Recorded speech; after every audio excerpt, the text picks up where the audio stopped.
যদি ওয়াকআপ নিয়ে আন্দোলন করতে হয় দিল্লিতে যান, এখানে নয়। বাংলায় আপনাদের কোনো প্রবলেম নেই, গুলি করবেন না। যদি করেন সবচেয়ে বড় শত্রু আমি হব। যে গিয়ে কোথাও বলে দিলেন আর বাংলার মানুষকে আমার মনে করলেন যে ঘরে ঢুকিয়ে দেবে, একটা হুমকি সুরে দিয়ে দিলেন আর বাংলার মানুষ ঘরের ভিতরে ঢুকে যাবে। মুসলমান মার খাবে, মব লিঞ্চিং হবে, টপি টানাটানি করলে করবে, দাড়ি ছিঁড়ে দেবে, কিন্তু উনি মুসলমানদের পক্ষে কথা বলেন দিচ্ছেন যে খারাপ হবে দেখে নেব, মস্তানি হচ্ছে। মনে থাকে না ভোটের সময় মাইনরিটিদেরকে ডাকতে হয়। খুব তাড়াতাড়ি বোর্ডের প্রতিনিধি কলকাতায় আসে। আমাদের বিরোধিতা করেন তাহলে 34 বছরের বামপন্থ সরকারকে যেমন মুসলমানরা ছুঁড়ে ফেলে দিয়েছিল, আবার কিন্তু আপনার সেই কালো দিন 2026 দিন না থাকেন, উনি বলছেন আমি আছি, বাংলার টেনশন নাই। তো ঠিক আছে, উনি যখন কালকে থাকবেন না তার নিশ্চয়তা কি দিতে পারবে?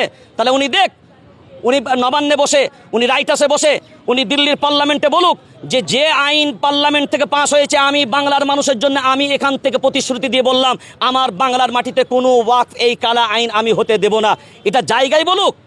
স্টেজে গিয়ে কোথাও বলে দিলেন আর বাংলার মানুষকে আমার মনে করলেন যে ঘরে ঢুকিয়ে দেবে, একটা হুমকি সুরে দিয়ে দিলেন আর বাংলার মানুষ ঘরের ভিতরে ঢুকে যাবে। এটা বাংলার মানুষের কণ্ঠকে রদ করার একটা চক্রান্ত চলছে। তবে নিঃসন্দেহে আমরা বলতে পারি কেউ আমরা চুরি পরে বসে নাই। আপনি চাইলেও এই ন্যায়ের পথের যে আওয়াজগুলোকে আপনারা কণ্ঠরোধ করতে পারবেন না। অন্যায়ের প্রতিবাদ যেভাবে আমরা গর্জে উঠি সেভাবে আমাদের চলবে, কারণ যখনই আমরা দেখব অন্যায় হচ্ছে আমরা পথে নামবো। আপনি হাজার চেষ্টা করলেও এটা রাখতে পারবেন না। ভোটের সময় মুখ্যমন্ত্রী যেন পশ্চিমবাংলার সংখ্যালঘু মানুষের গায়ে গুলোগুলি না করতে আসে। আমাদের কাছে একটাই প্রশ্নের উত্তর একটাই, ইট মারলে পাটকেল খেতে হবে। আপনি 100 দিনের কাজ যখন আন্দোলন করেন পশ্চিমবাংলায় করেন, তখন তো বলেন না যে দিল্লি চলে যাও। আপনি নিজে আন্দোলন করা শিখিয়েছেন তো আমাদেরকে, অর্থাৎ আমরা এখানে আন্দোলন করছি।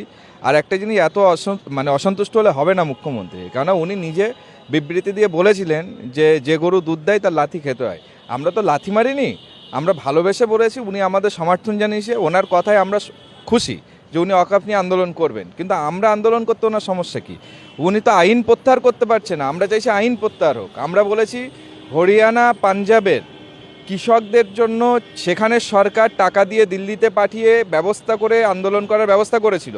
রাজ্য সরকার নিজে প্রেস বিবৃতি দিয়ে বলুক যে পশ্চিমবাংলার সংখ্যালঘু মানুষদেরকে আমরা কিন্তু সেই দিল্লিতে গিয়ে আন্দোলন করার সুযোগ করে দিচ্ছি, আপনারা গিয়ে আন্দোলন করুন, কোনো মতপার্থক্য থাকবে না।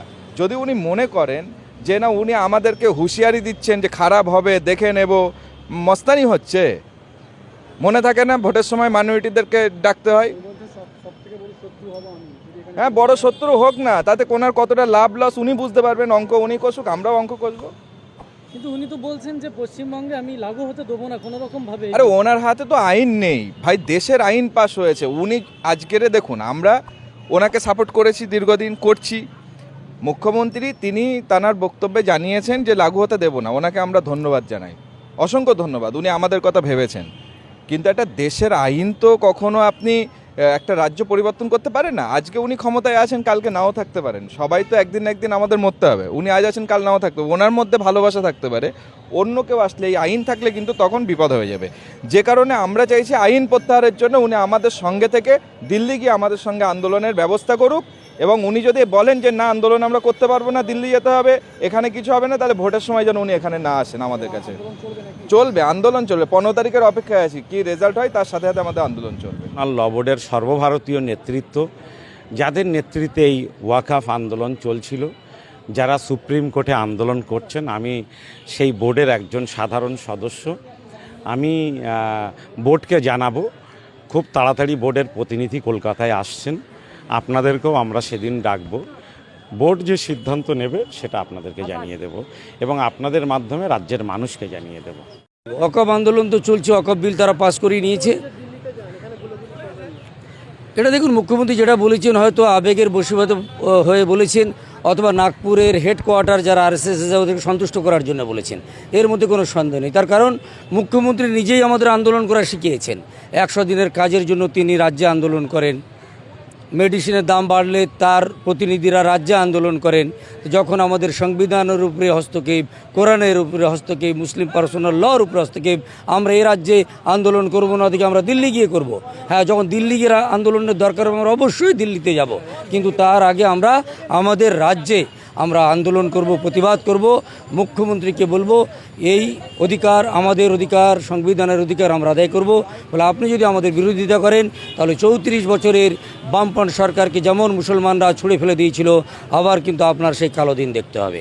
এটা বাংলার মুসলিম জনগণের পক্ষ থেকে হুঁশিয়ারি বা মেসেজ মনে করতে পারেন।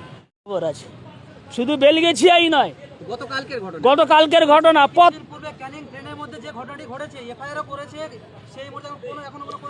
মুখ্যমন্ত্রী মুখ খুলবে না।